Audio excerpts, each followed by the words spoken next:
Welcome to the Aquanta HS6 service training videotape. The Aquanta HS6 is a brand new Pentium Pro Enterprise Network Server System that's being released by the Unisys Open Business System Group here in San Jose, California. I'm Mark Taylor, and today a number of my colleagues have come together to present information on this unit. Our intent is to provide information that will help field support personnel have a better understanding on how to install the unit, as well as provide ongoing maintenance. Now, the Aquanta HS6 is called HS6 for a few reasons. The H stands for hex, and that's because the most distinguishing characteristic about the unit is that it can handle anywhere from 1 to 6 CPUs. The S stands for server, which it is, and the 6 represents that it is a Pentium Pro unit. So HS6 is Hex Server Pentium Pro. It's worth pointing out that all of the internal components that make up the HS6 are also used in another style of server known as the HR6. And basically what engineering has done is they've taken everything inside of this and they've configured it to fit into a CPU drawer that fits into a 19-inch rack mount server system. So much of the information that you'll see in this video also applies to anyone who's doing service on the rack mount version HR6. Now, in addition to this service training video, there's also a service manual on the HS6, and it's recommended that anyone who's going to do work on the unit get a copy of the service manual as well as watching this videotape. The service manual can be ordered via ELO out of Plymouth, and the Unisys part number to look for when ordering that is 38151106-000. Now, the information that you're going to see in today's video is broken up into 3 main segments. The first section will deal with the installation of the unit, and we will talk about how to unpack it, inspect it, and then hook it up. The second section will deal with hardware replacement, and we'll talk about how to perform replacing of any spare parts inside that are defective, and we'll talk about how to perform upgrades, CPU upgrades, as well as memory upgrades. And the last section of the videotape will deal with troubleshooting. And so now to get things started, let's take a look at installation.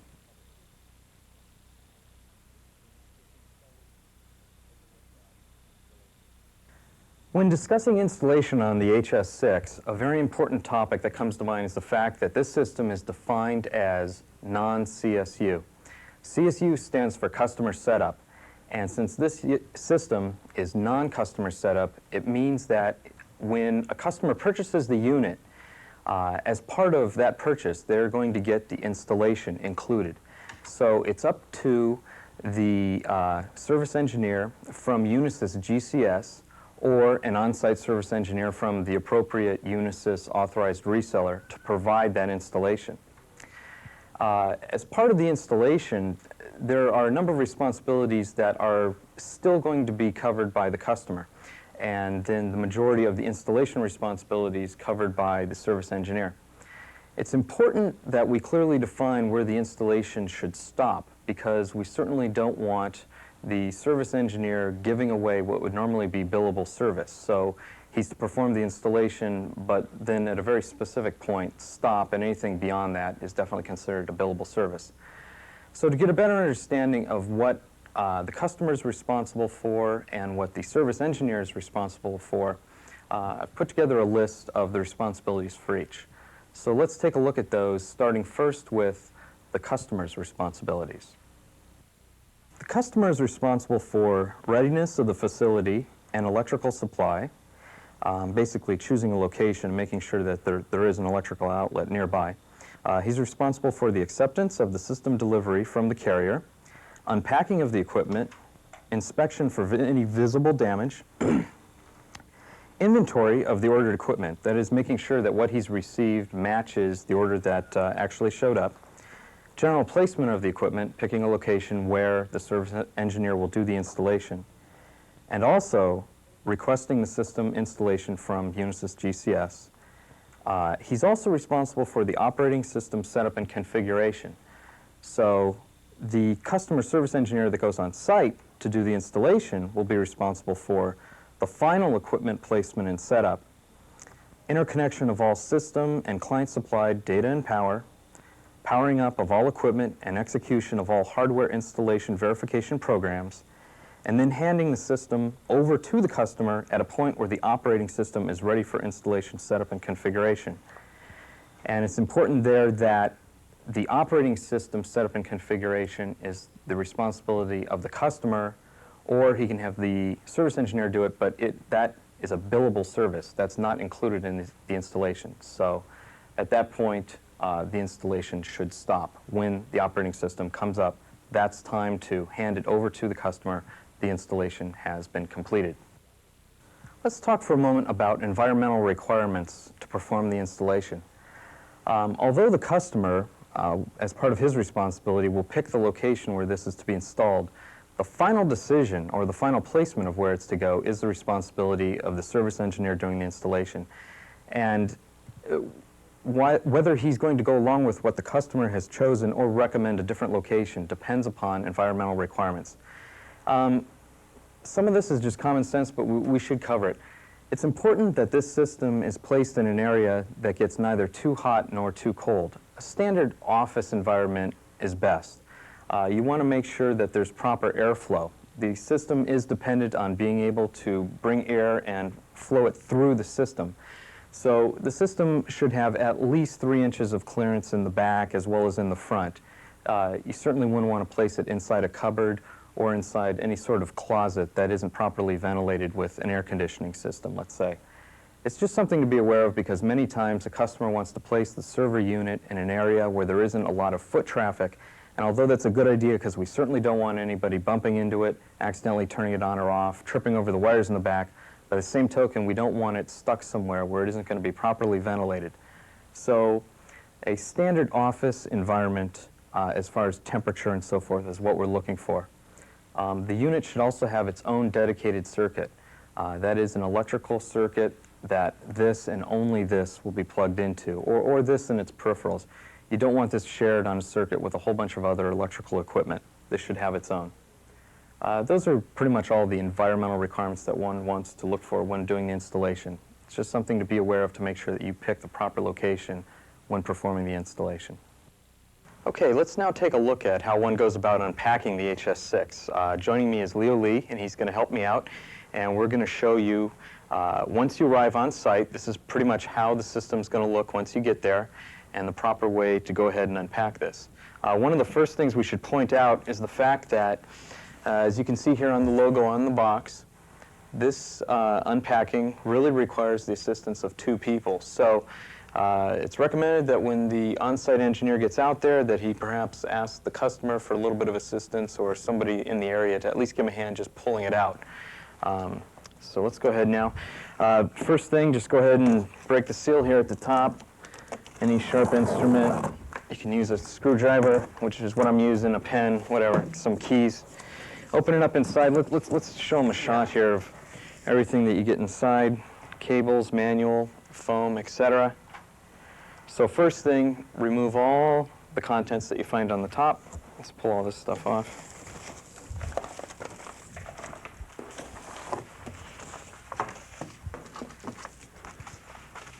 Okay, let's tip it forward and take the top off. Okay, next you want to take this top piece off. I want to just set that over there. Now you can see the unit housed inside. Now what you want to look for is there's a ramp inside here that helps one when you take it off, and the ramp will be located at the base of the system. Right. So it's going to be down in here, isn't it right? Yes. Okay. All right. Let's see if I can get away to move the foam. Pull that foam out. And here's the ramp right here. So we now want to rotate the box so that the ramp is going to be on the bottom of the box and we can slide the unit out. So let's prop it back up.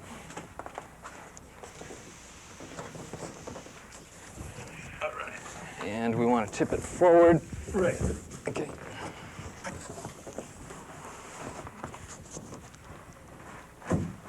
Okay. And now let's move backward.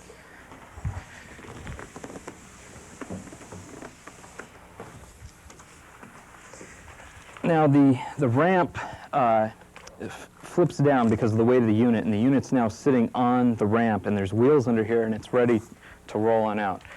So we remove the top foam.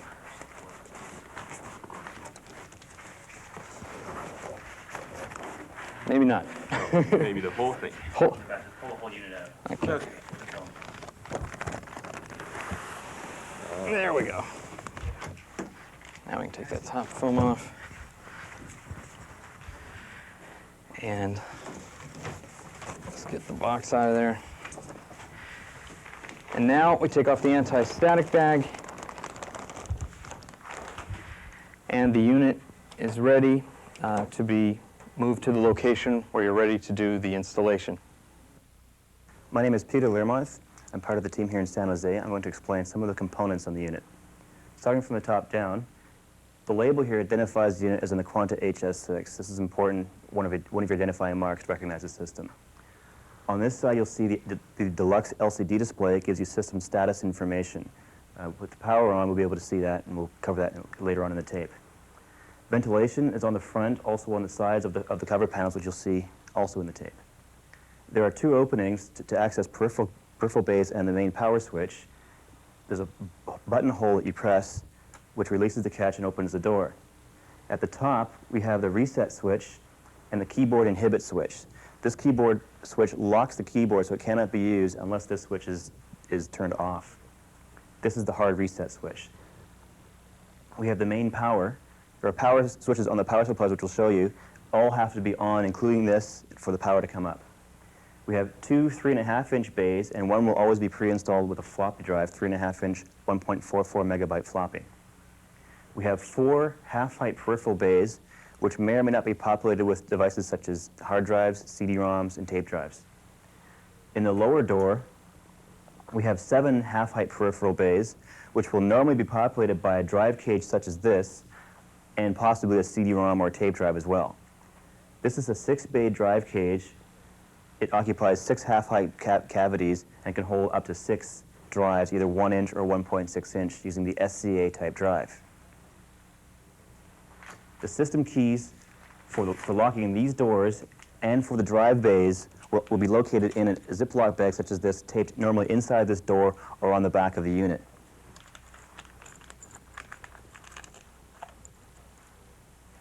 The key with the black tab on it, numbered 236, is the key that is used to open the drive locking strut here. Simply unlock it in the down position. It pivots forward and comes off. You now have access to the drives. These drives are hot swappable removable drives. They use a single connector attachment. To remove them, you simply pull the tabs and the drive slides out. Notice on these drives, the drives that are used with this system, there's no separate power connector and no separate SCSI ID jumpers. There's only the one plug. That is called the single connector attachment.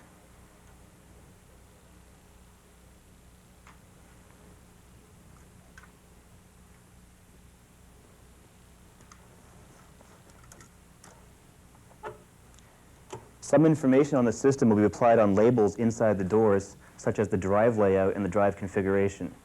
A label such as this will indicate normally which drives are assigned to which channels and which SCSI IDs. If there were other 3 drive bays up here, you would also see a label on this door next to the cage indicating the configuration of those drives as well. The front doors are locked using the silver keys.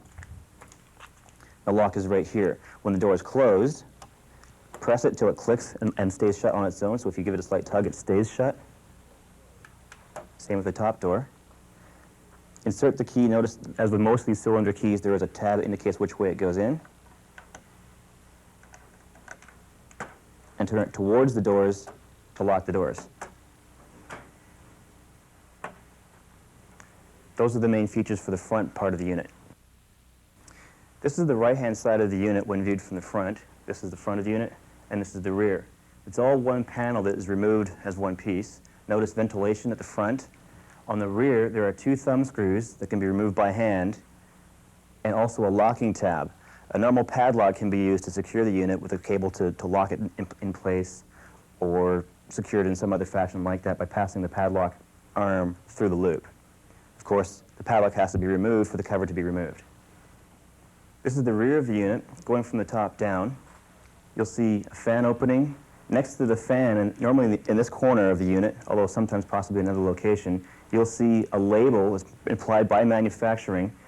This is the most definitive indicator of what type of system you have here. The first thing listed there is the style, HS6121-ZA. The extension at the end may vary, but HS6000 tells you this is definitely an HS6.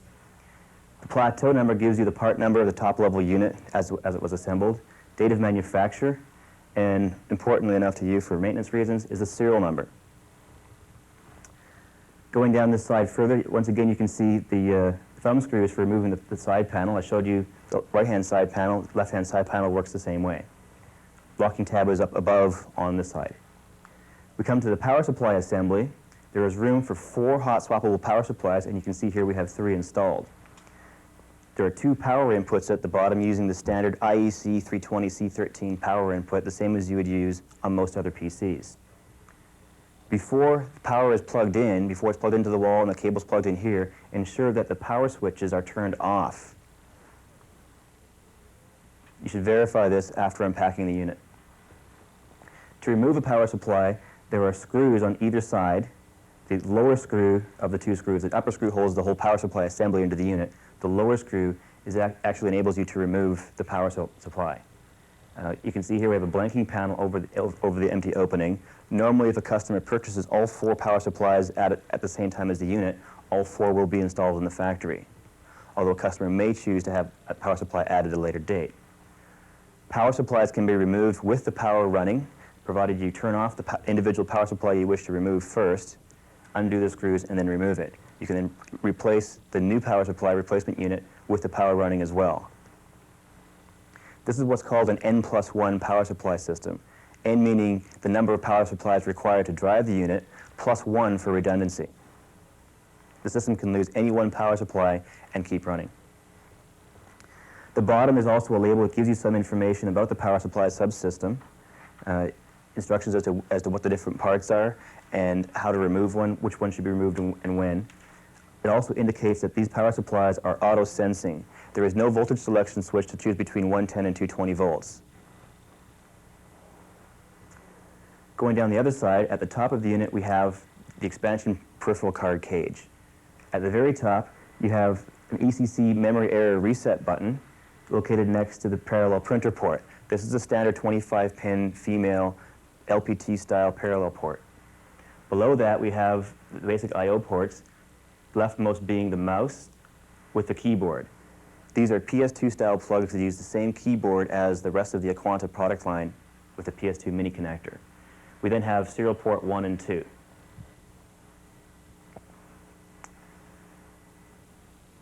There's also a power supply fault reset button above the second serial port. This is used to reset the alarm in the event of a power supply failing.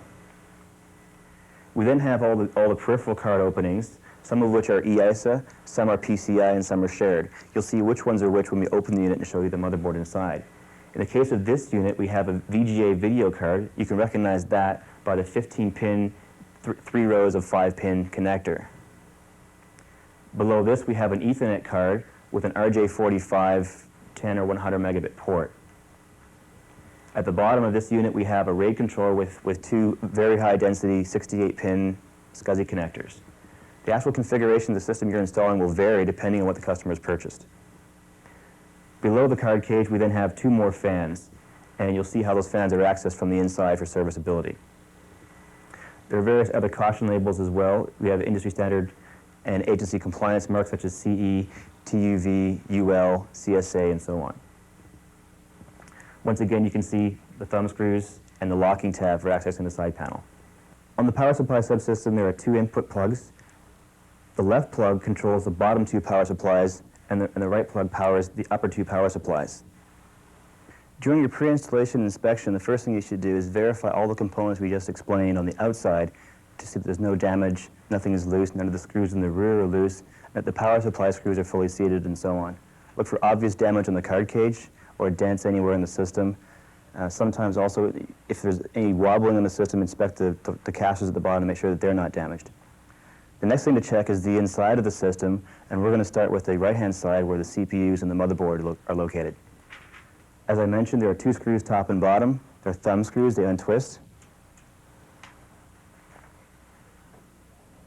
Make sure, of course, that it's not padlocked, which it shouldn't be from the factory. Then the lid slides to the rear about an inch, half an inch, and then just lifts straight off.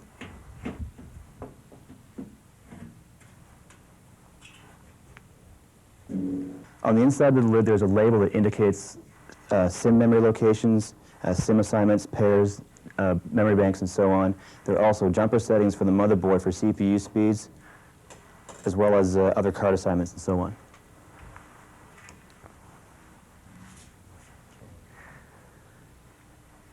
On the inside of the unit, you'll see the motherboard location is in the upper rear of the unit.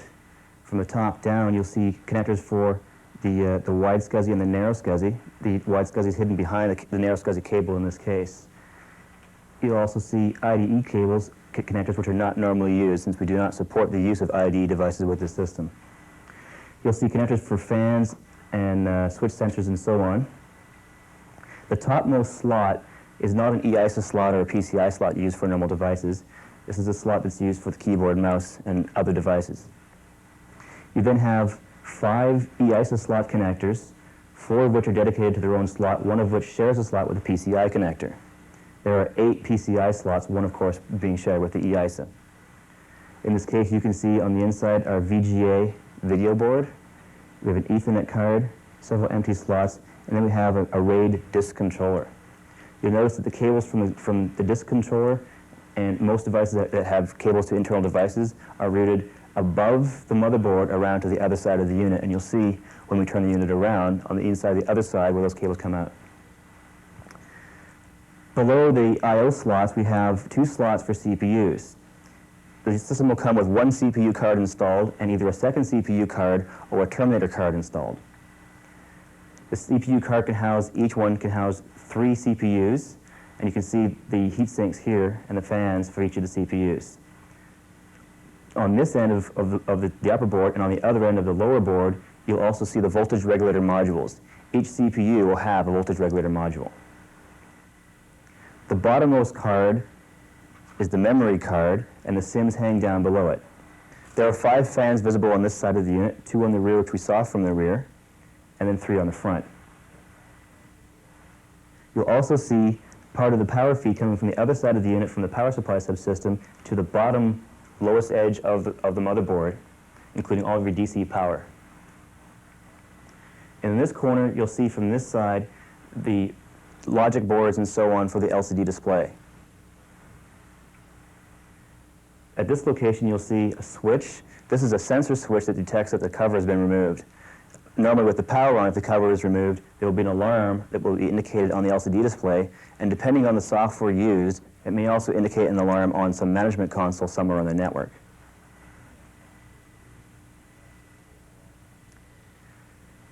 When inspecting the unit prior to installation, you want to make sure that all the cards are properly seated, that all the screws are properly fastened, the cables are properly seated. Notice that on each of the CPU and memory cards there is a metal bar across it. Make sure it is properly fastened. Verify that none of the heat sinks have come off and the CPUs are properly seated. You don't have to actually remove them, but just make sure they don't look obviously loose. Same thing for the voltage regulator modules.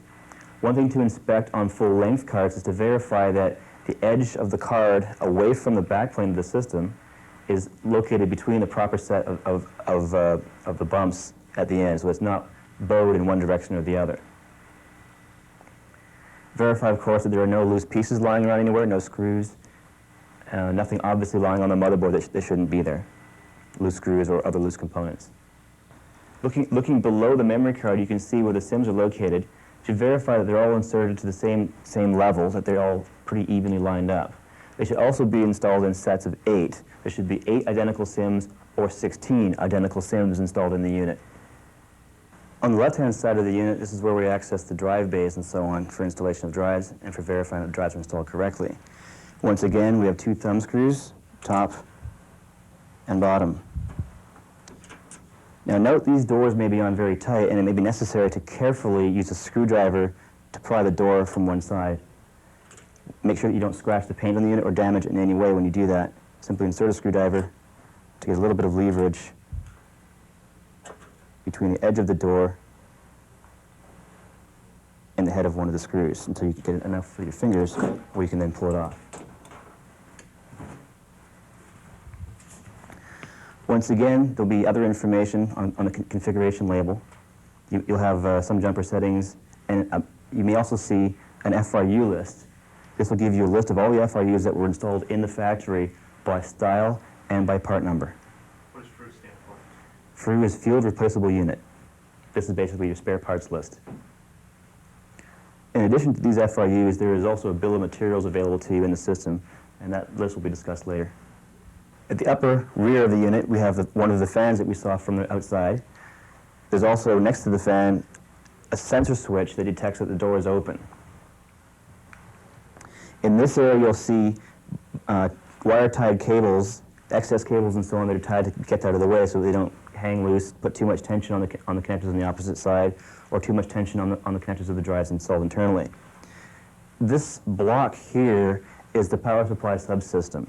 It includes at the bottom all the load share module circuitry, and then the modules where all the drive or the power supplies are installed. The front of the unit, of course, has the drive bays, which were described from the outside. You can see clearly how you can access the screws to mount each of the devices that are to be installed. Above, once again, we have the 3.5-inch floppy. There's a CD-ROM installed, and then a 6-bay drive cage. There may be other devices installed, and you'll be able to access the connectors from this side of the system to be able to harness the power and the SCSI connectors. When verifying the system before installation, you need to make sure that the connectors are properly seated for both the power and for the data of each of the devices. To ensure also that there's nothing with extra weight resting on any of the cables. Notice that the drive cage has one connector for all the drives at the bottom, and you'll also see that it has two power supply inputs. Notice also on the drive cage there are fans on the side. Ensure that they are not obstructed in any way. The keyboard and mouse may be packed in their own boxes such as these, or they may be packed within the system box on the tray where the accessories were. We use the same keyboard and mouse on this unit as we do on the rest of the Aquanta product line. The mouse comes with approximately a 9 or 10-foot cable wired tied together.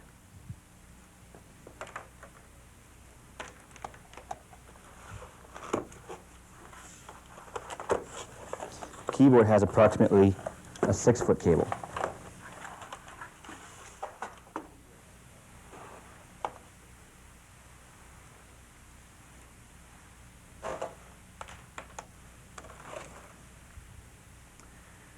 Once again, identify the mouse and keyboard connector locations.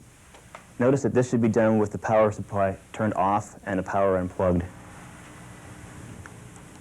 At the top of the connector, you'll notice there's an arrow which indicates the key location. That key location goes in the up position on this unit. If you look at the connector and look at the pin orientation, in the pin layout of the connector, you'll notice there's only one way it should go in. If you have trouble putting it in, it means you're probably putting it in backwards. Same with the mouse.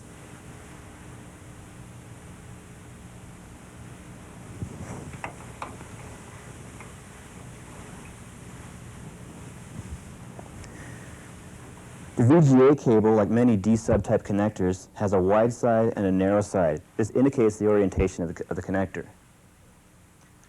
The way this unit is installed, the wide side is up on the VGA port, so we align the wide side with the wide side and insert it. The thumb screws on either side verify that, or hold the connector into the card. If you have any difficulty inserting it, it's possible that one of the pins may be bent, and you may need to inspect the connector to make sure that no pins are bent.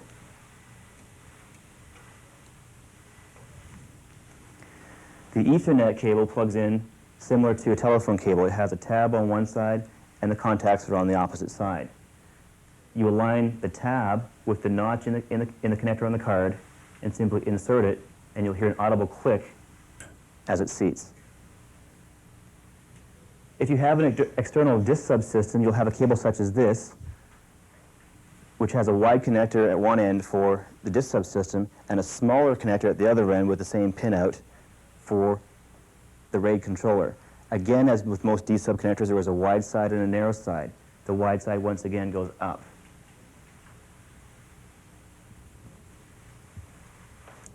Seat the connector and tighten the thumb screws.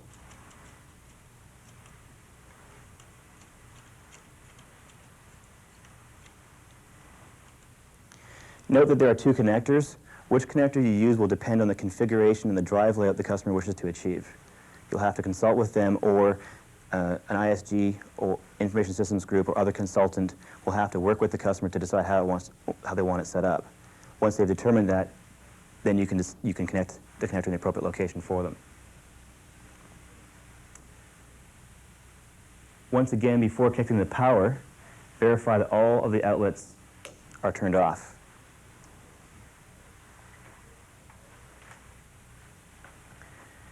As indicated before, the system runs 110 or 220 and it automatically selects the voltage source.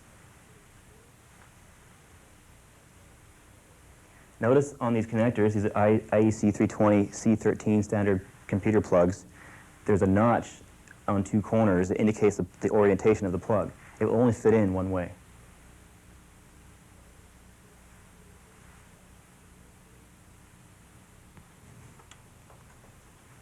Make sure they are fully seated. If you have other peripherals installed, there may be different connectors involved. You'll have to consult the manual for each of those devices to verify how that cable should be plugged in. In many cases, it should be fairly obvious. When powering up the system, you should verify that the monitor is powered up first. Some other peripherals, such as some disk subsystems and tape subsystems, should also be powered on first. You should consult the manual and instructions for those systems to verify whether they should be powered on before the system or after.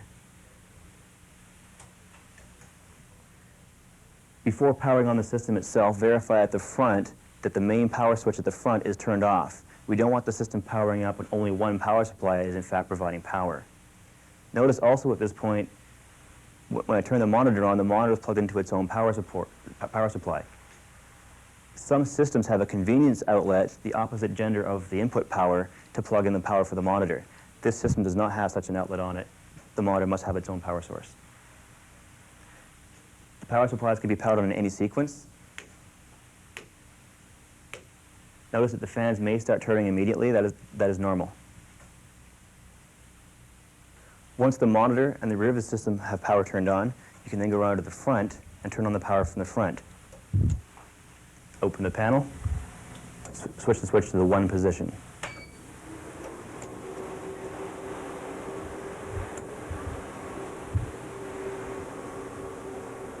At this point, the rest of the fans in the system turn on, the LEDs on the power supplies turn on, the LCD display at the front of the unit comes to life, and you should start seeing power on self-test post-diagnostic information on the monitor. Notice when the system first powers on and the LCD display comes to life, the system indicator will be blinking. This indicates that the system is still performing self-tests, and this indicator flashing will go solid as the rest of them are once the self-test is complete. In a few moments, once the system self-test is completed, once the memory self-test and the rest of the system internal diagnostics are complete, the system indicator will stop flashing. In the case of this system right now, we have the side panels off. The lock indicator will start to blink. Also, an audible alarm will be heard.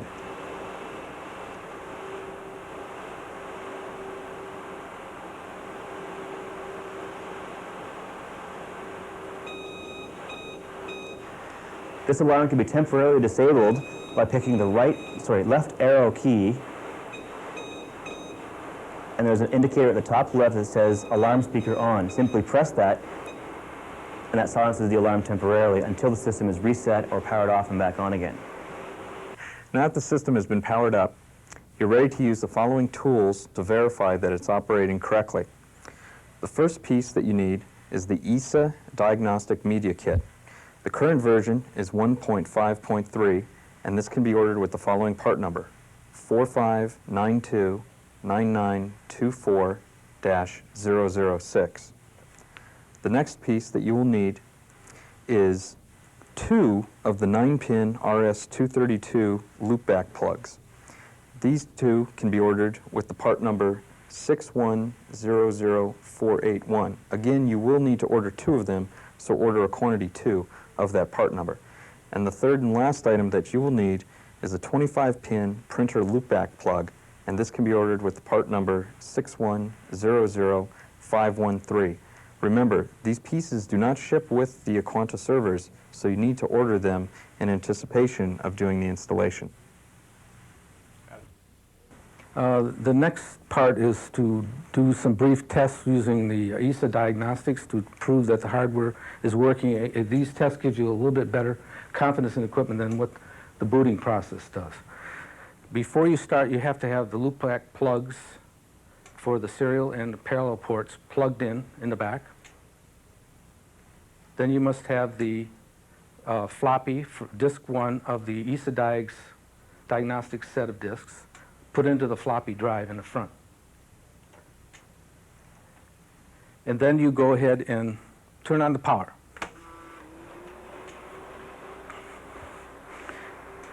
And you can see on the monitor the boot process, and there's 2 important things, actually 3, to make sure that is happening. First of all, make sure the speed, the CPU Pentium Pro 200 megahertz, make sure that's correct. And then during the extended RAM test, make sure that you get the correct number of megabytes, in this case 130 megabytes. And then the system will go through and initialize all the CPUs, and you make sure that you have the correct number of CPUs installed and working. You can see the message says 6 processors installed. This is very important to make sure you got all of them running.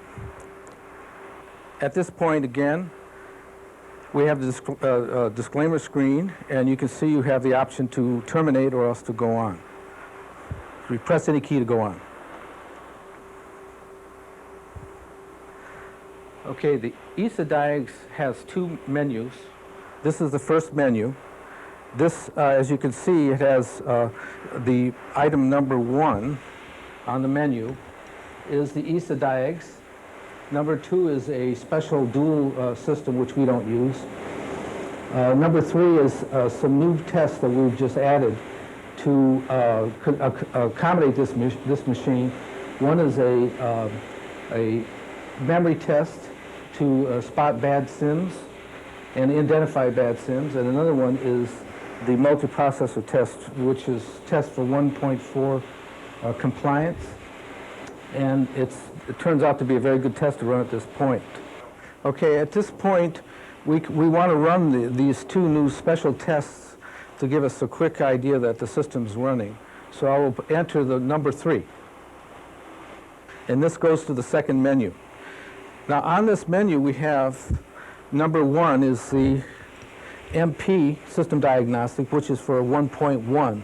In the future we are going to update this number 1 to include all MP compliance, but for the time being we are using the number 5 multiprocessor diagnostic, and which we will run in a second.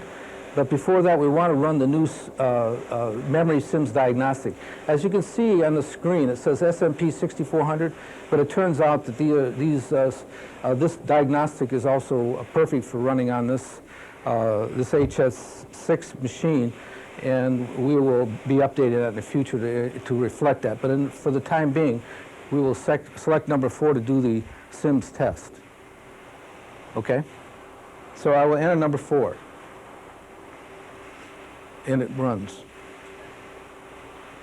Okay, as you can see, this screen gives you a map.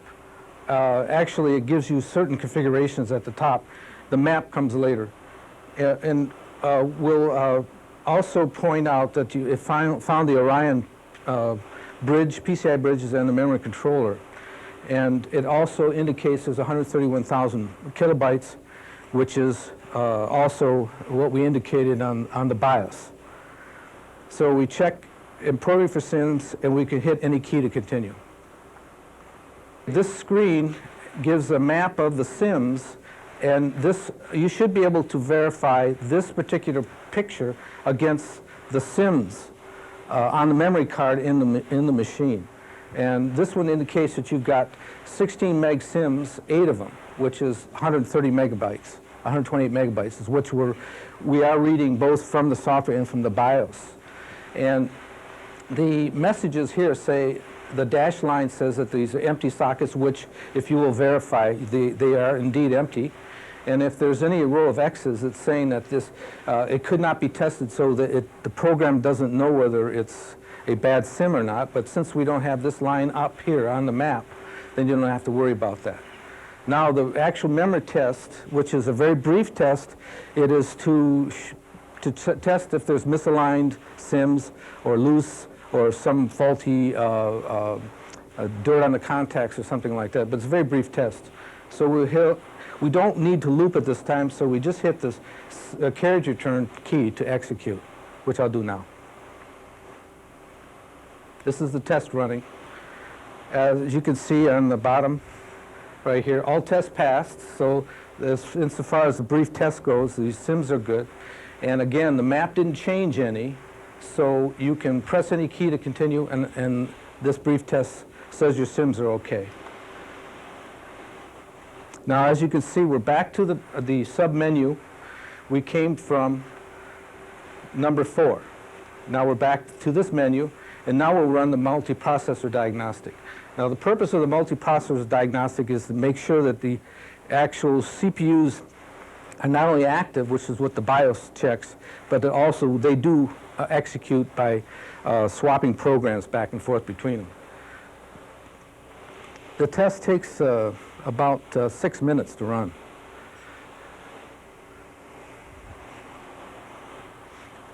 So to get it started, I will enter 5. Now, to run the test, you must indicate the number of processors you expect to be in there. And in this case, there's 6. These tests do not auto-sense the processors because you're checking to make sure you have the right. There's a possibility to have a regulator card misinstalled and that everything seems to be working fine, but you actually will get a bad processor indication on account of it. So for a number of processors, I'll enter in 6.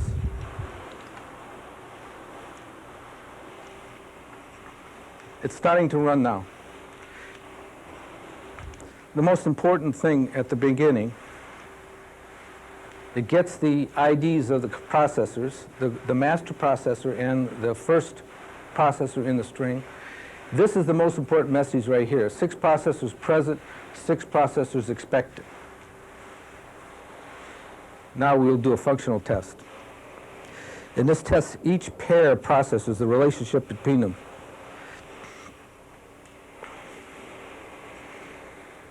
During this test, the master processor, which is right down at the lower right-hand corner, will be swapping execution with each microprocessor in turn, starting with this one up here.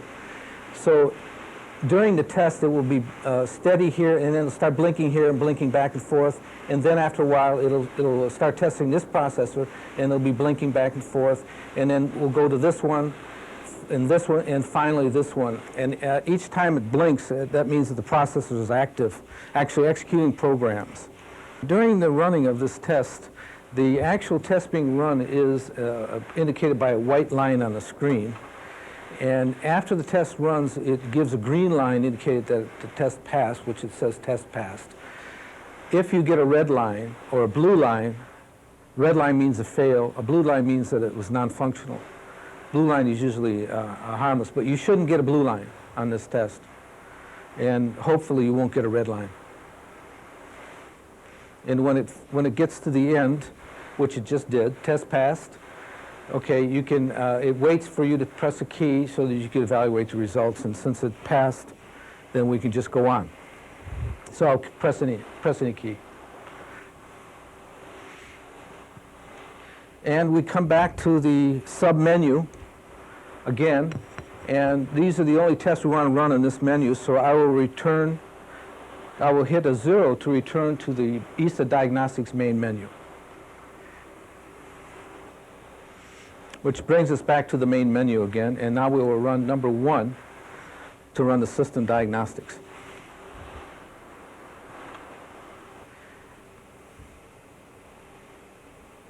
Okay, that screen that went by very fast is just a loading screen telling you that the cards in the system, the main cards in the system were located. You can find out what that screen is at any time by when you start running. I'll show you it appears again. You can read the welcome if you like, but the main part is to run the diagnostics, which I placed the cursor down on number 2, and then I will hit number 2 to get it running. Here's the same screen that went by in a flash. And you obviously have to see the system board. You may see other boards, but you must see this first line. And then you may, in the future, if you've got the diagnostics set up properly, you can just run from this point, in which case you would enter an E. But since it's not set up, the disks are as configured as you would get them from when you order them. So I will show you how to configure the disks, because we must disable the memory test. We've already run a memory test, so we must disable it. So I will hit an enter key at this point to get to the diagnostic list of tests. Now, when you're on this screen, these are all the various groups of tests right here. These are the tests that are selected. It gives you the status of the test, whether they're selected, enabled, or disabled. And these are the cycles. You normally leave them at 1.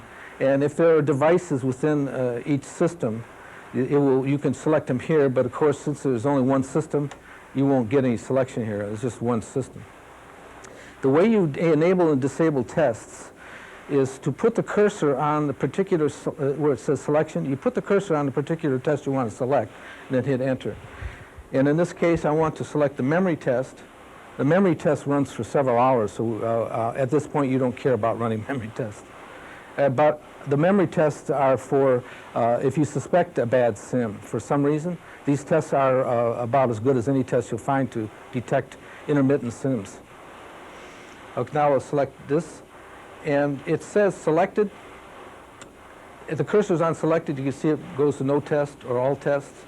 I want to hit no tests, which, I'm sorry, this is a serial com, wrong one. It's already on no test for memory. Okay. When I hit the memory test saying the no test, jump the cursor down to the serial com port. Now we want to run the serial com port, the parallel port. The UPS port, since there's no UPS port installed, it won't test it, ignore it. And the keyboard, mouse, and video. Now you can depress the E key, as indicated on this bottom portion of the screen right here. This bottom portion of the diagnostics is normally the user's interface, and it gives you instructions that you can do, what your entries have to be through the keyboard. There's no mouse interaction with these diagnostics. So you hit an E at this point, and it reminds you, it'll come up and remind you to make sure you have the loopback plugs in, which we've already plugged in. So I can just hit enter to continue. It says enter the loopback for serial B, enter to continue. Attach the printer loopback plug, enter to continue, and the test is running.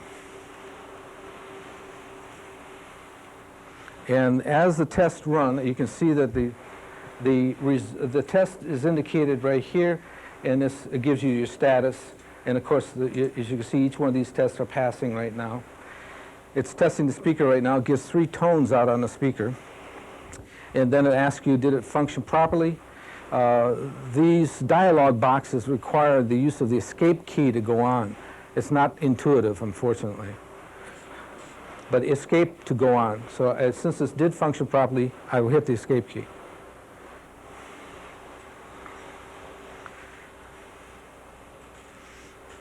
You can read the messages as they go by. The various tests that are running, the interrupts, the modem status, line status on the serial test. And it automatically will test all the serial, parallel, and all the tests you've selected. Most of these tests will automatically detect and run the equipment.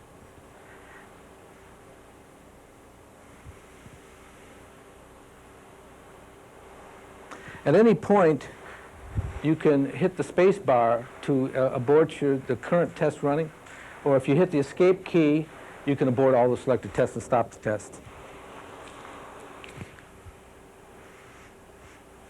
The status of the test is the status of the test running in this box up here, and then you will get data from the test in this particular component. And now we've got the keyboard test. The keyboard test basically gives you the opportunity to test, make sure every key is running.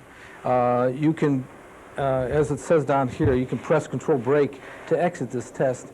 But here's how it works. You press any one of the keys, and it causes the corresponding square on the screen to light up. And I won't press all the keys. I'll use the Control Break to get out of this. Did it function properly? Yes, it did.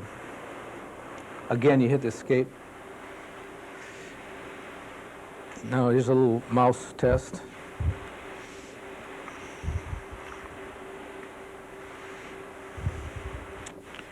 Okay, you take the mouse and move it around the screen to indicate that it's tracking properly, and then you can press the left button, right button, left button, right button to verify the buttons are working okay.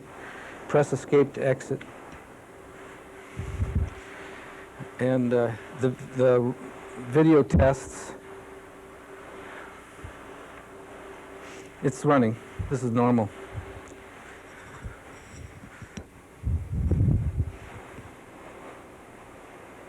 I'm pressing keys to go through these screens.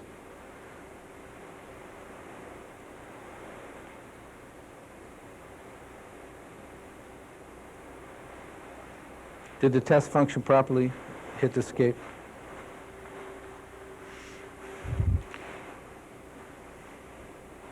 Hit Escape.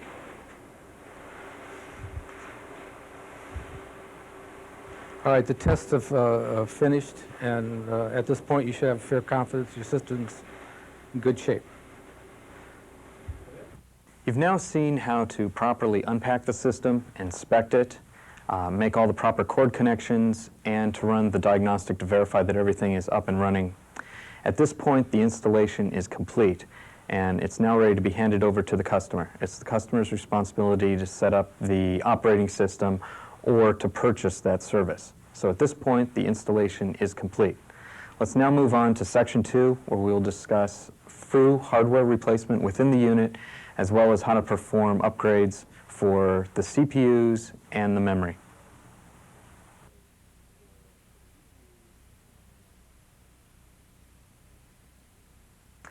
Let's now take a look at how to replace hardware within the unit, as well as perform upgrades in the unit. Before you replace or upgrade anything, the first thing you want to do is turn off the main power switch in the front, and then go around to the back and make sure that each of the power supplies are turned off.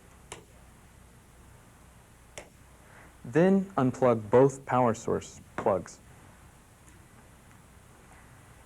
You're now ready to take off the sides of the cabinet and replace any spare parts that you need to, or perform any upgrades. First up are CPU upgrades. When you order the system, it will have anywhere from 1 to 6 CPUs in it. If it has from 1 to 3, there will be a terminator card in place where the second CPU riser card would go. Each CPU riser card, I have one right here, is capable of holding 3 CPUs. If you ordered the system with only 1 CPU on it, it would be located right here. Each CPU has a corresponding VRM, and these are located on the left-hand side. The VRM that corresponds to the first CPU is right here, and then the second one, that's the second CPU, would correspond to that VRM. The third CPU would correspond to this VRM. Now, this CPU card fits in a slot, and you can see there's one currently installed right here. This system right now has 3 CPUs in it. The slot for the second CPU card must be filled with a CPU terminator card, and we have one currently installed. It's worth pointing out that as far as spare parts that can be ordered for replacement, the CPU card is a spare part, the CPUs themselves are a spare part, the fan sink, the fan and the clip mechanism is a spare part, and each of the VRMs are spared as an individual part as well. let's right now go ahead and upgrade this unit from 3 CPUs to 6 CPUs. The first thing you're going to want to do is remove the terminator card, which is this card up on top.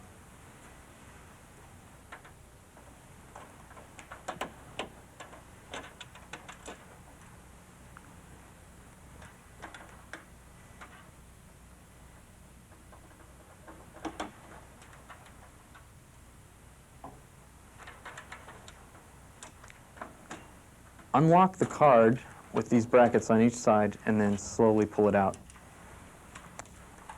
This is the CPU terminator card. If you upgrade the system and you're putting in the new CPU card, make sure that the customer retains possession of the terminator card for future reference or use. In case he ever, for some reason, were to downgrade the system, he'd need to have this put back in place. This also is available as an individual spare part, CPU terminator card. Let's now go ahead and insert the 3 CPU card and upgrade this system from 3 to 6 CPUs.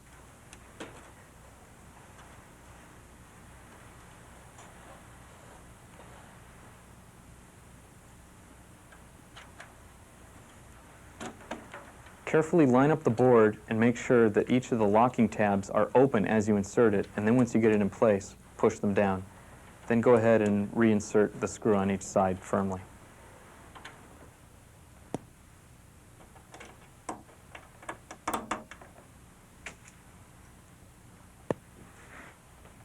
The system is now fully upgraded to 6 CPUs.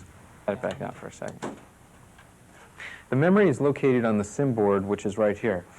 We want to go ahead and upgrade this SIM board with additional SIMs. So let's first take out the screw on each side.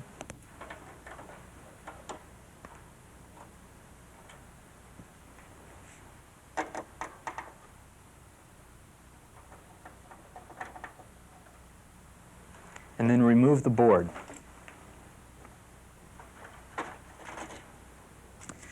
Now, I should point out that in this system, it has the capability of either having SIMs or DIMMs. There will be 2 different types of boards. There's a SIM board, which is the one that's here, and there's also a DIMM board. The types of SIMs that you can have on here are 8 meg, 16 meg, 32 meg, 64 meg, and 128 meg. DIMMs are the same as far as the capacities, but there's also a 256 meg DIMM. This board currently has 512 megabyte on it. We want to go ahead and upgrade it with another 512 meg. So let's go ahead and insert the SIMs onto it.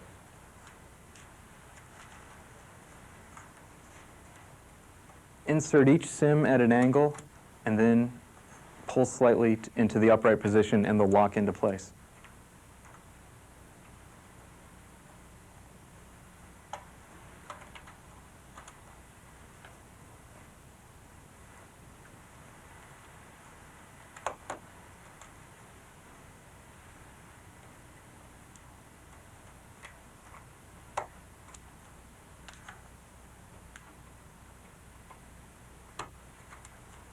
I should point out that all of the SIMs in their various capacities are all set up as spare parts, as well as all of the DIMMs, as well as the SIM memory board and the DIMM memory board. The board is now fully populated with 1 gigabyte, and let's go ahead and reinsert it into the system.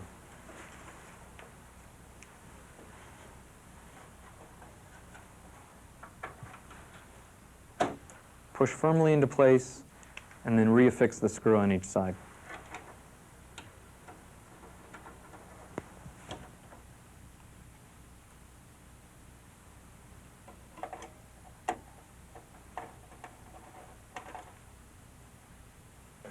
When inserting the SIMs, it should be noted that each SIM is keyed on the lower right-hand side so that that corner fits the right-hand side of the socket.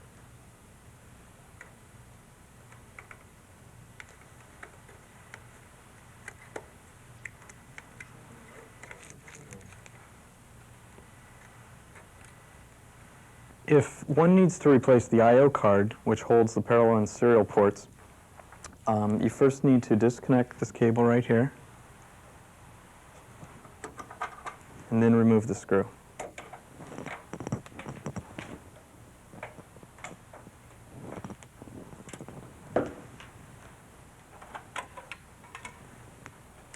This I/O part card is set up as a replacement part.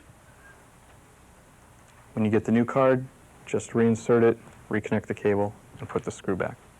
When replacing a power supply on the system, it's fairly easy because these are all hot swappable power supplies. You need not turn the entire system off.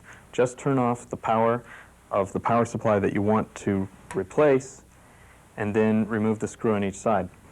It's important to note that these handles are used just for replacing the power supply, and the entire unit, the entire HS6 server, should never be moved from holding on to just this handle here. Take out the screw on each side, and then it just slides out. This power supply is set up as a spare part, and simply take your new power supply, slide it into place,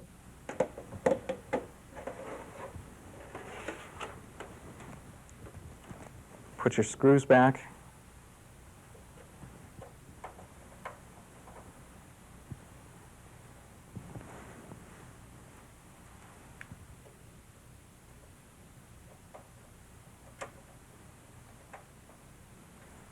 and then power it on. When the entire system's up and running, the green light should come on indicating that it is working. When removing fans on the unit should be totally powered down. The fans are not hot swappable. The unit has a total of 6 fans. 4 are of one type and 2 are of another type. 3 of which are located on this side, are 120 millimeter by 25 millimeter. There's one located here, one located here, one located up here, and then there's a 4th one, which is actually located in the back of the unit. You can access it through the panel on this side. The other 2 fans are located here and here, and they are 120 millimeter by 38 millimeter. Let's go ahead and remove one over on this side and see how to take it out and then to replace it.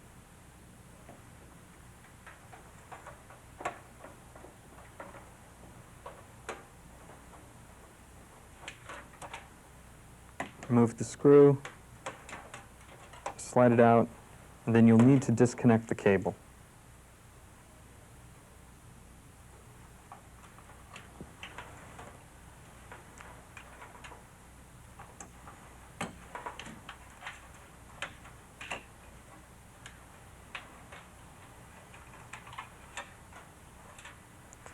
Both styles of fan, both the 120 millimeter by 25 millimeter as well as the 120 millimeter by 38 millimeter are both set up as spare part replacements. When removing the floppy drive, you'll need to remove the panels on both the right and left hand side of the unit, and there are 2 screws that hold it in on each side. Before you get to those, first remove the data cable that's on the back of the floppy as well as the power cable. Now remove the 2 screws on one side, and then remove the 2 screws on the other side.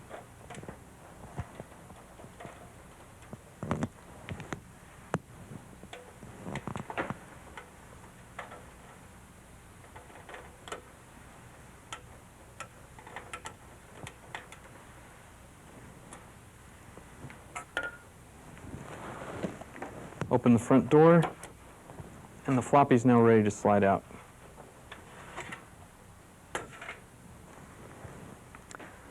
The floppy drive, again, is set up as a spare part. To put the new floppy drive in place, simply go through the same actions I just went through, except in reverse. New floppy in, put in the screws, attach the cables, and then reattach the sides of the cabinet on each side. Installation and removal of other disk-type peripherals such as CD-ROMs, drive cages, fixed hard drives, and tape drives is accomplished in much the same way as a floppy drive. Slight variations will be covered in installation notes or manuals for those devices. Devices may occupy 1 bay, such as the CD-ROM here, 2 bays, such as the drive cage here, or a larger tape drive, or may occupy 6 bays, such as the 6-drive cage. Which screws are used and which locations will be covered in installation notes and will also be fairly obvious from the screw locations on the device. When installing a unit for the first time, a peripheral device such as a CD-ROM or a disk drive that hasn't been previously been installed, there will be cover plates covering the openings that you may want to use. The plastic cover plate in the front is removed simply by inserting a screwdriver to remove the tabs and removing the plastic cover plate. Beneath that, there is a metal EMI shield that is held on by screws in the same locations that as you would use for holding the device which would go in that location. Remove the screws from either side and then remove the metal cover plate from the rear of the drive holding cage. In the unlikely event of a total system failure with a problem with the motherboard, it may become necessary to replace the motherboard. Of course, the system needs to be shut down before this is performed, and then most of the components attached to the motherboard will need to be removed. In this case, we've already removed the CPU cards and the memory card. All the peripheral cards will need to be removed, as well as the I/O card. All the cables for the narrow SCSI, IDE if it's in use, and any other cables for data will need to be removed, along with all the fan cables and the sensor cables, and along the bottom, all of the DC power cables and sensors will need to be removed as well. Once all the cards and cables and wiring is removed, you can then undo all the screws at the various locations throughout the motherboard. There are some in the middle, and there are several around the edges, all around the sides, top and bottom. Once those are removed, the motherboard can then be removed and then be replaced. You will find it easier to do this, and probably safer without dropping the motherboard, if this is performed with the unit lying on the left-hand side. In the case of a failure of the LCD display or its controlling board, it may be necessary to replace either the LCD display itself and the board to which it's attached, or the LCD controller board located here. Again, it will be necessary to unplug all the cabling attached to the controller board or to the LCD, and there are power and sensor cables, as well as further inside there are some ribbon cables that need to be removed. Be very careful with the small plastic ribbon cable as it's somewhat fragile, and it's necessary to properly unseat the connector that holds it in place. When replacing the LCD panel itself, the only way to access it is by removing the front bezel cover. There are 3 screws on each side of the system, 3 on this side and then 3 on the other side, that must be removed to remove that cover. When removing the cover, be very careful that any of the wires attached to the reset switch and the keyboard inhibit switch and the power switch, you have enough slack, or unseat them from the inside and make sure that they feed out properly. Once the bezel cover is removed, you'll be able to access the 4 screws holding the LCD display onto the cover.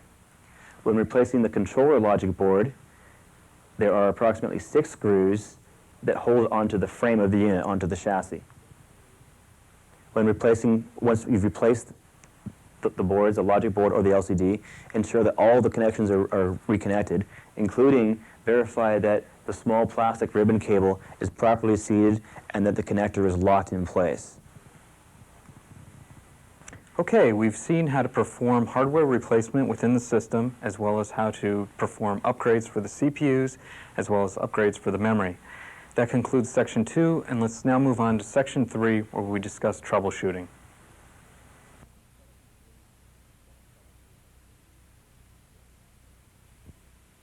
Using the ESA diagnostics is a good way to troubleshoot the system.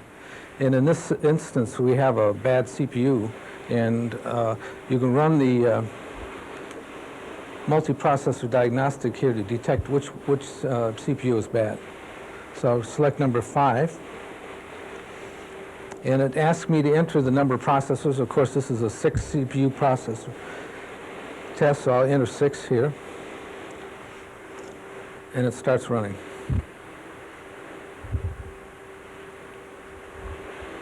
All right, the red diagnostic, the red results, tells you that you're missing a microprocessor.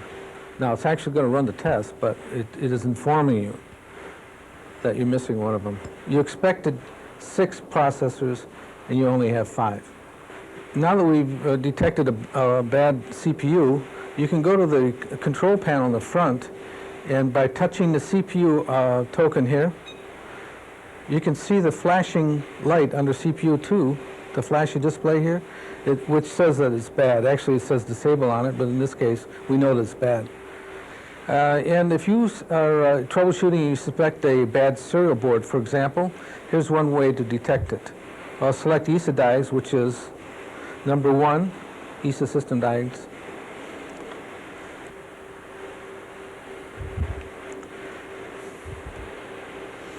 Selecting diagnostics, selecting the system board, and then turning off all the tests you want to run. So system test, you enter an end for no test, memory no test, serial COM ports all tests, serial port none, none, none, none, none, none.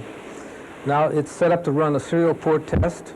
I'll hit an E for enter, which asks me to attach a loopback connector for A and B. So far, so good.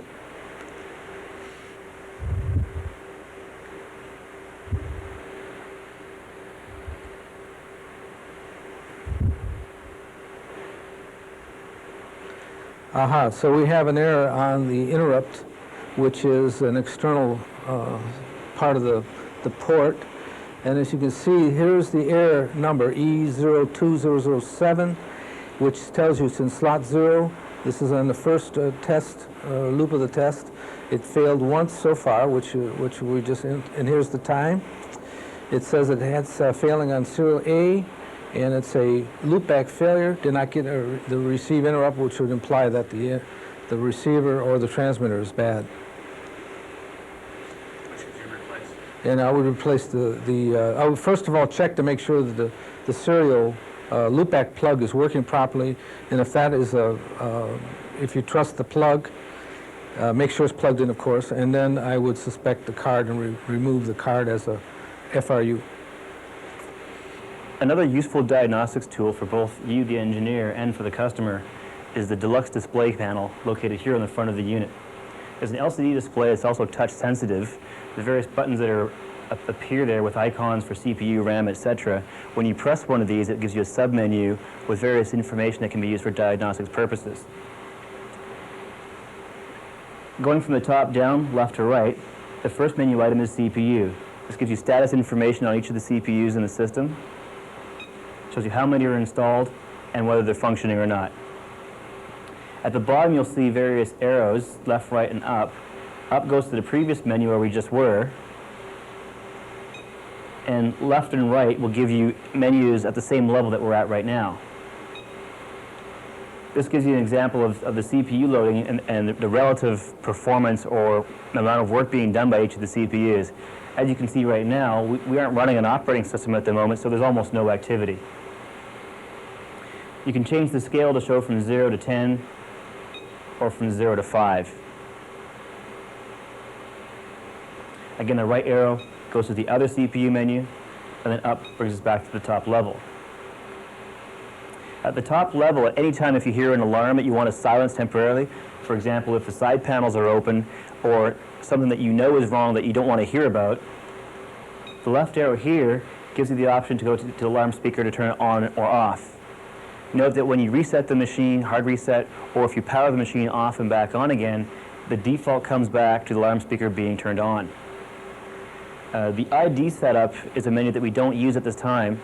It's designed for remote diagnostics of some external expansion cabinets and so on, which at this point is not a supported feature to be used. LCD reset resets the LCD display in case there's some unknown state of the LCD. The next menu from the main screen would be RAM. This gives us the RAM screen, gives us the status of the RAM as being good. What this means is the ECC architecture of this machine can handle a single bit error in any one word of the memory architecture. In the event of a single bit failure, you would see here ECC error. You would also have an alarm. The ECC error can be reset by pressing the ECC reset button at the back of the unit or by pressing ECC error reset here. The machine can recover from a single bit error. In the event of a double bit error or more than one bit being an error within a single word, the machine will halt, the same as the parity error with most other PCs. Other information is provided here. It tells us that the type of memory we're using is SIM in this case.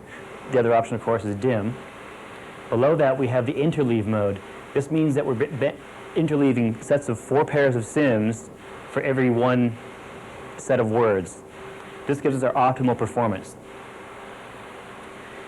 Next thing is size, which is the total amount of memory.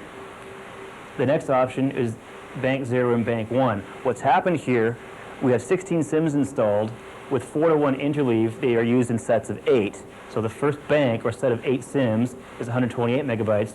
And in this case, just for test purposes, for the purposes of this demo, we've installed a different amount of memory for 512 in this case, just to show the difference. Normally, since the supported configuration is the same memory in all banks, you would see the same thing in both banks. The next item is hard disk. We don't see any disk activity right now because there is no disk activity. The machine is not being used. The disk activity is measured by output from the controller cards being fed into a disk activity sensor on the motherboard.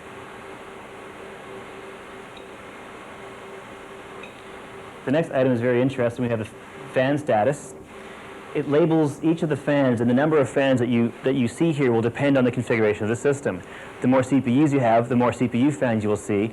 The more disk drive fans that are available and hooked up, the more you will see. And the more system fans there are. Typically in this cabinet there are 6 system fans. In the upper right corner of each fan's display, it gives you which fan we're measuring. CPU 1 through CPU 6, system 1 through system 6, and so on. Below that, you'll see the fan's rotational speed in RPM.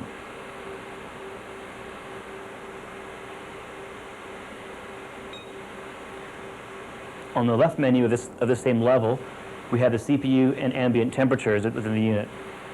It gives you both centigrade, or Celsius, and Fahrenheit. And once again, also it labels which thermal sensor we're measuring.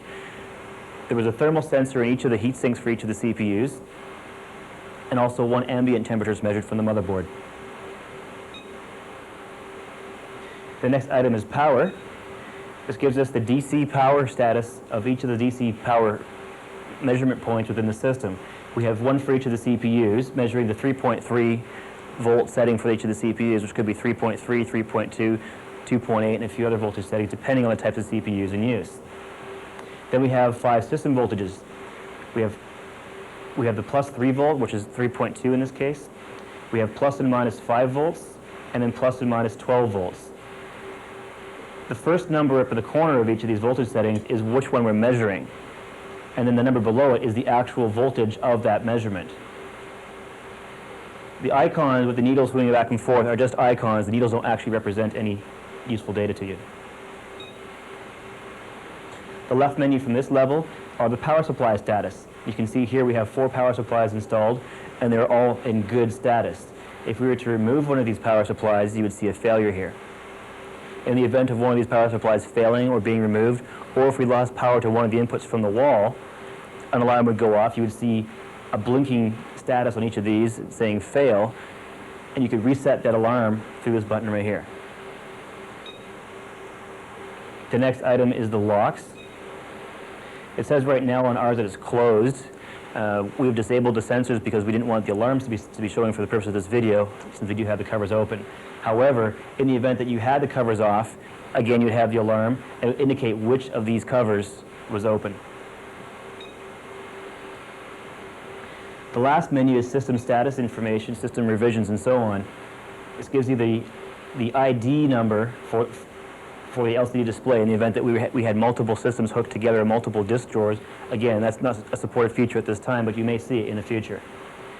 We have the version of the LCD display's logic and the date that it was built. We have the System Hardware Manager version, which is the version of the logic board behind it. It gives us the PCB board number, which is the motherboard part number, and the revision of it. We have the system BIOS number. This should match what you see on a system's console when you boot the machine up. Then it gives you the number of sensors for the various sensors inside, including CPU, voltage, temperature, fan rotational speed. Switches indicates the covers. The last item on this display is the LCD to Server Hardware Manager communication status. This line will change as the LCD display communicates with the controller board behind it. It shows you that there is in fact communication going on. It's kind of a heartbeat that you can use to indicate that the system is in fact operating.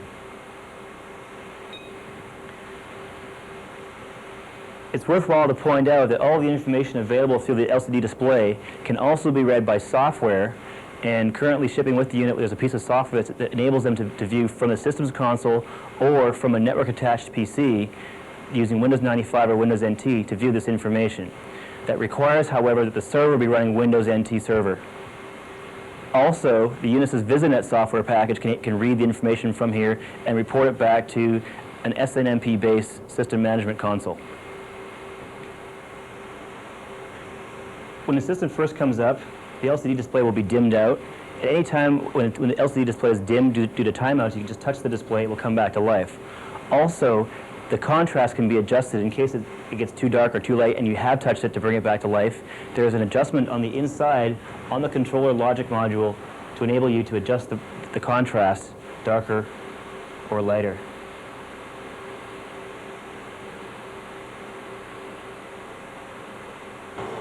It is important to note that this adjustment should not be made by the customer. And that concludes the Aquanta HS6 service training videotape.